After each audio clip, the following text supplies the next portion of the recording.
Fala galera, vamos começar aí mais uma aula, tá? A gente vai falar um pouquinho sobre dinâmica, continuando aquele tópico que a gente assistiu. Então, se você ainda não assistiu a primeira aula falando sobre as leis de Newton, é importante que você volte aí no nosso Google Sala de Aula e acesse essa aula antes de começar essa, tá?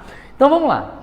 Agora a gente vai sim dedicar um tempo a falar um pouquinho sobre os tipos de forças, tá?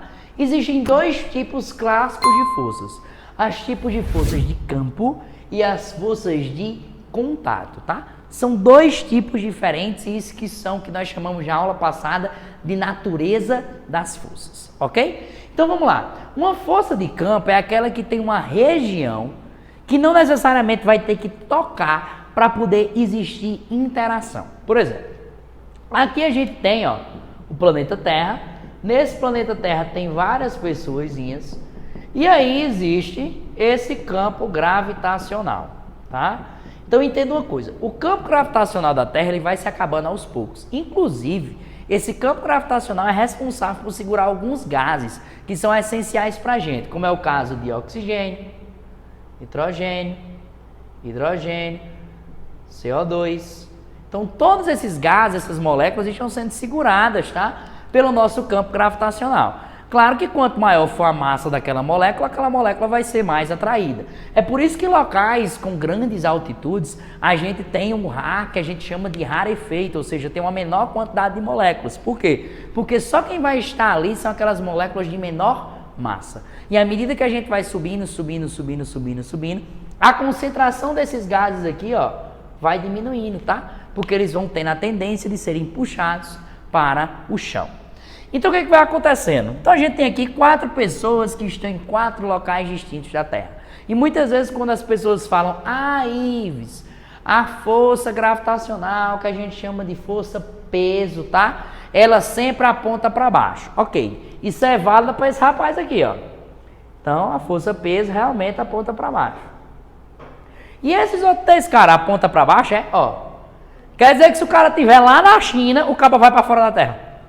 Não, o que acontece é que na força peso, a gente tem uma força que aponta para o centro da Terra. Não se esqueça disso, tá? Então ela aponta, ó, para o centro da Terra. E aí todos esses carazinhos, eles são mantidos e segurados aqui pelo centro da Terra. Beleza? Então à medida que a gente vai se distanciando, essa interação entre a Terra e os corpos vai diminuindo. Aí você deve se perguntar o seguinte, ó Ives, que danado é botar um satélite em órbita, hein? O pessoal fala muito isso, né? Satélite em órbita. Vamos lá. Em órbita é o seguinte, ó. A órbita da Terra, pelo que a gente desenhou aqui, ela vai até essa regiãozinha verde. Então, o que acontece? Se a gente botar um satélite em órbita, significa dizer que eu estou botando esse satélite aqui, ó, no limite, tá? O que significa dizer o limite? Significa dizer que esse satélitezinho que eu estou desenhando aqui com a coloração azul, ele nem teve condições suficientes de sair da Terra, mas também essa atração não é grande o suficiente para puxar ele de volta para a Terra. Mas essa força dele aqui, que também é uma força gravitacional, que também é a peso, também aponta para o centro de quê? Para o centro da Terra, tá? Então, é isso que acontece aqui.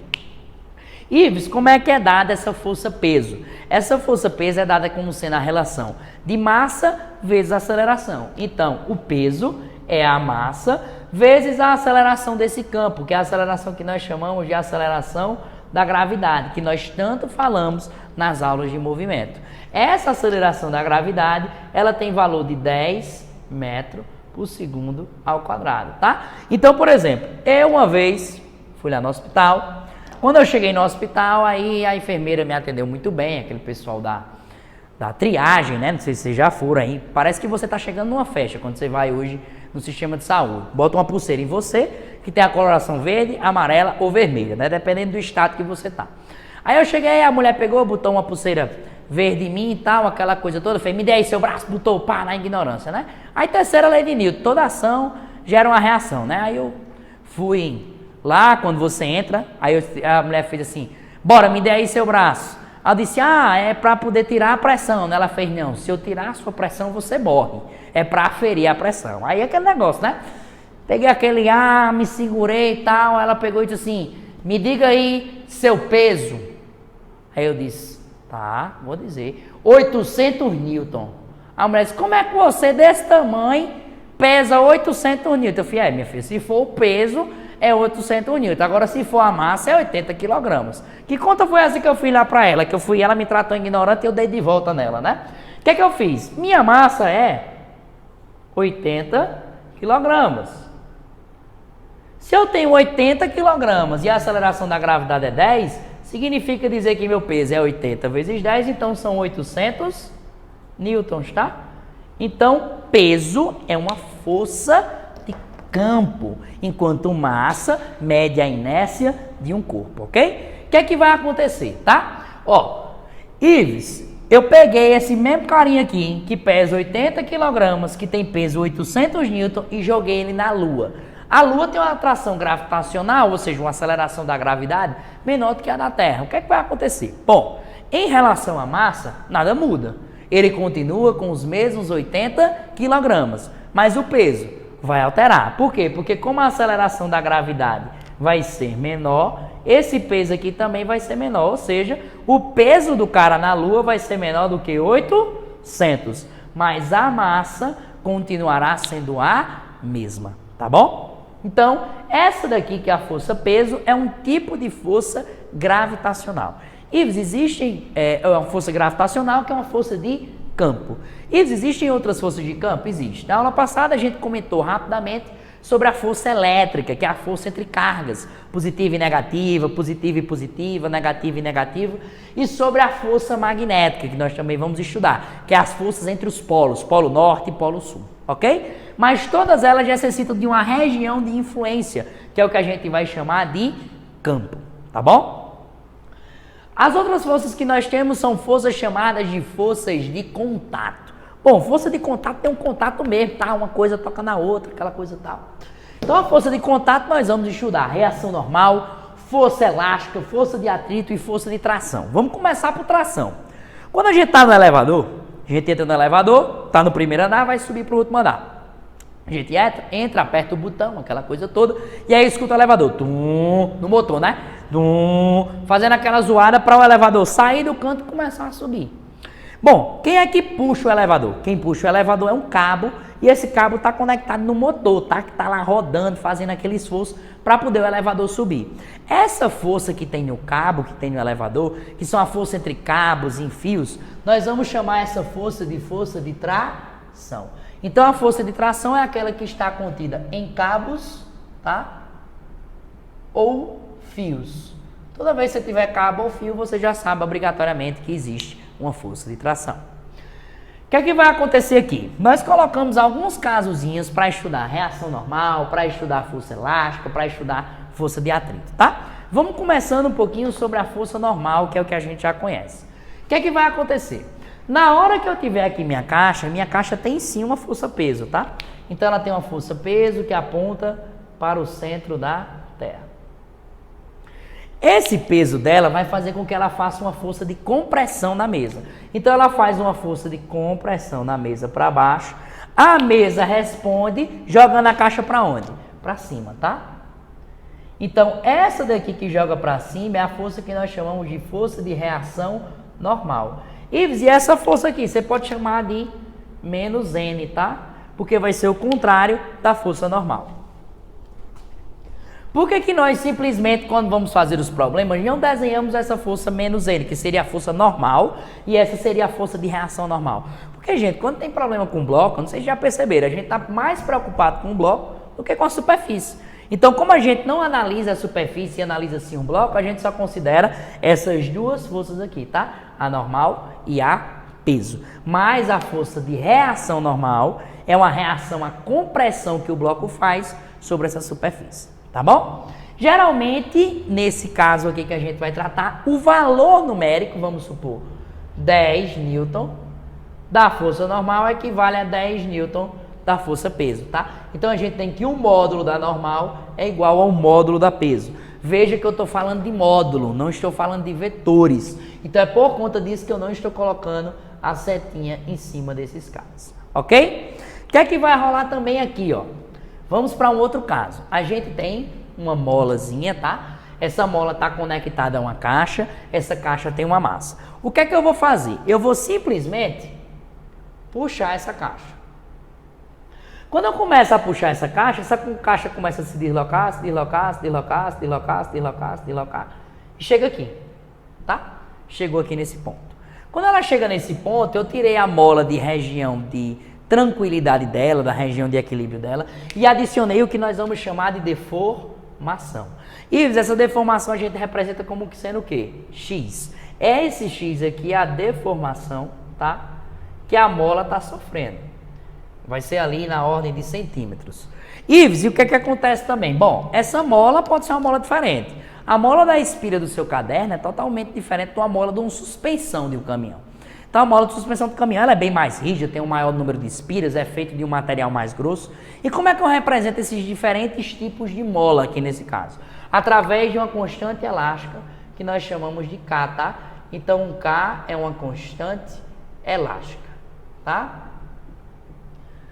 Aí, então o que é que vai acontecer? Se lembra lá na baleadeira, que o pessoal hoje chama de estilingue, né? O estilingue é um negócio assim, tem um elástico, né? Aquela coisa toda, então o elástico pode ser mais grosso ou pode ser mais fino, ou seja, o K. E aí você puxa, né? Se você puxar mais, você vai ter que exigir uma maior força. Se você puxa menos, você exige uma menor força. Então o que é que você vai ter aqui? Essa força elástica, ela vai depender obrigatoriamente da constante K, tá?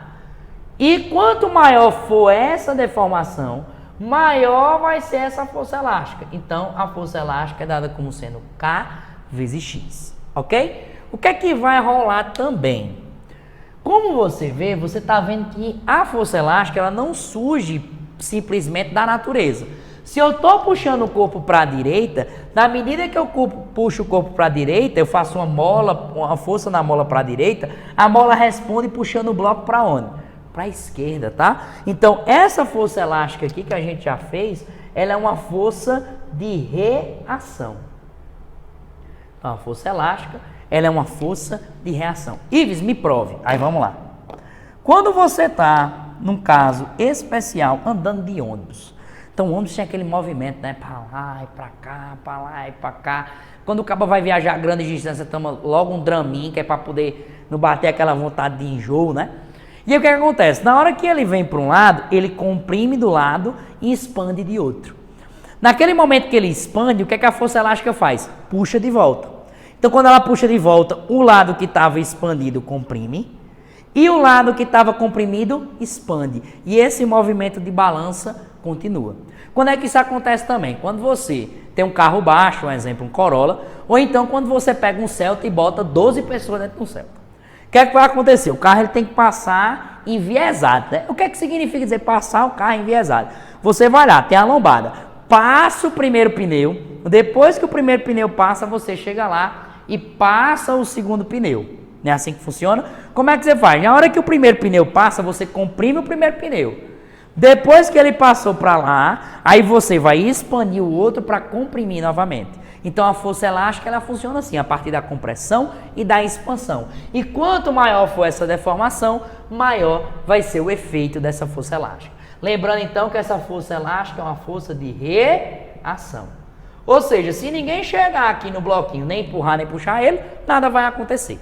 Tá bom? Força elástica é dada como sendo K, que é a constante elástica da mola, vezes X, que é a deformação. Beleza? E para a gente fechar aqui as forças de contato, fica faltando a gente falar apenas sobre a força de atrito. O que danado é essa força de atrito? Bom, a primeira coisa que você tem que entender é que atrito nem sempre está atrapalhando o movimento. É a coisa que eu quero deixar claro para ti. Todo mundo pensa, atrito atrapalha o movimento, tal, aquela coisa. Não. Atrito, inclusive, pode ajudar no movimento. Por exemplo, você já deve ter ouvido falar de um carro chamado 4x4, que é o famoso tração nas 4 rodas. O que é que significa dizer que ele tem tração nas 4 rodas? Que as 4 rodas estão conectadas no motor e fazem essas rodas girar e o carro andar. No caso dos carros convencionais, geralmente só as rodas dianteiras, que são as rodas da frente, têm tração. As outras não têm. Então vamos comentar um pouquinho sobre força de atrito, depois a gente vai mais a fundo nela, quando falar de dinâmica do movimento circular. O que é que vai acontecer aqui? Bom, vamos colocar primeiro algumas forças que a gente já conhece. Se o bloquinho está em cima de uma superfície, obrigatoriamente existe uma força normal, tá? Bom, ela está dentro de um campo gravitacional, então a Terra está puxando, então existe uma força peso. ok? Bom, esse carinha ele vai começar a empurrar esse bloquinho. Quando ele começar a empurrar esse bloquinho, vai existir uma força de oposição da superfície. Por quê? Porque a superfície às vezes é áspera, ó, a gente fez umas moléculas coloridas, tá? Então tem a interação entre as moléculas da caixa e entre as moléculas da superfície. Essa interação nós chamamos de força de atrito. Quanto maior essa interação, maior vai ser uma coisa chamada coeficiente. Que esse coeficiente a gente representa, tá? Coeficiente de atrito. Esse coeficiente de atrito a gente representa pela letra grega Mi, tá? Então, se você ouvir aí o tal do Mi, é essa interação. Vamos falar da prática? Bom, por que não é aconselhável quando os pneus, eles começam a ficar lisos, é aconselhável que a gente troque esses pneus?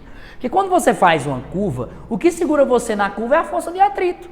Então, se aquela superfície está se tornando lisa, significa dizer que tem menos moléculazinhas interagindo, então esse coeficiente aqui faz o quê?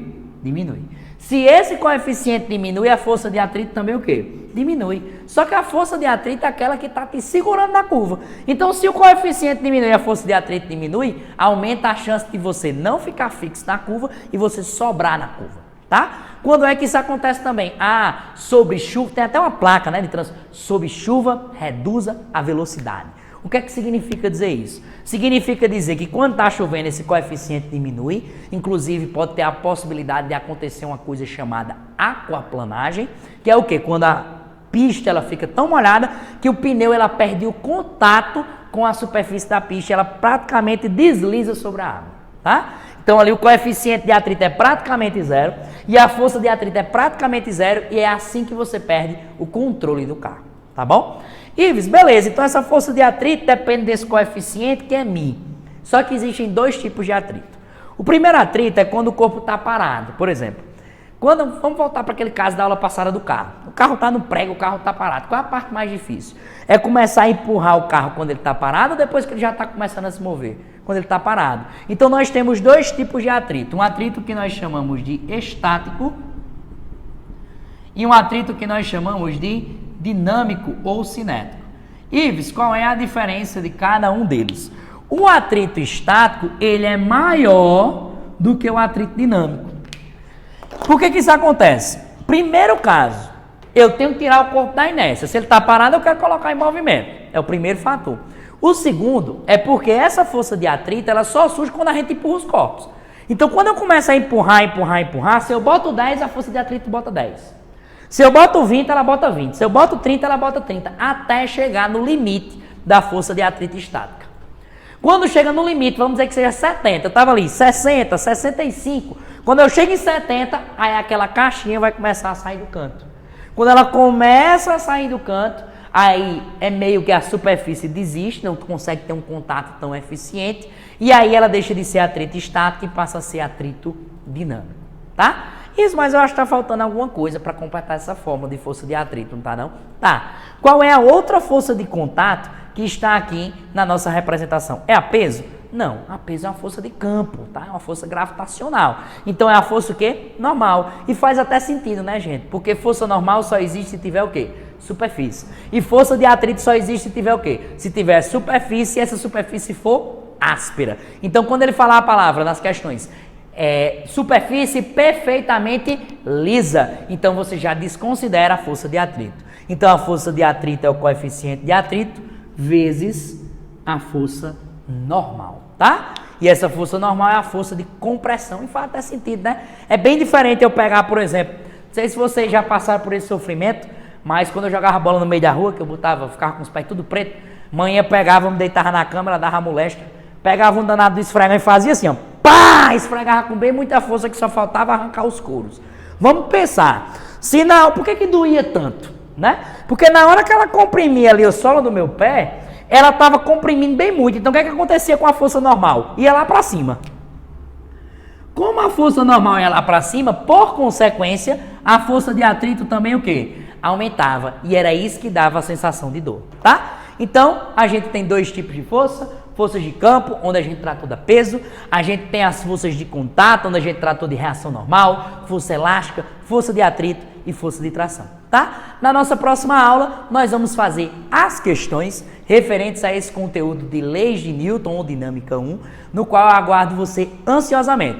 Agora você já está apto a fazer as questões. Antes de ver a nossa próxima aula, eu sugiro que você tente fazer as 5 questões de aprendizagem, que está na página... Pera aí que eu vou pegar o modo para poder ver. Que está na página...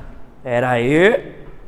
Está na página 208 e na página 209, tá? Essa página aqui. Então você já está apto a fazer essas 5 questões. Comece fazendo essas 5 questões e depois você vê o vídeo da próxima aula no qual eu vou resolver essas 5 questões para você, tá bom? Estamos juntos nesse momento. Você vai ser aprovado. Continue com a consistência, que é muito mais importante do que pirar com intensidade, que nós estamos juntos e no final do ano vamos estar todo mundo aí careca com a sobrancelha raspada. Valeu, gente. Um grande abraço e até a próxima.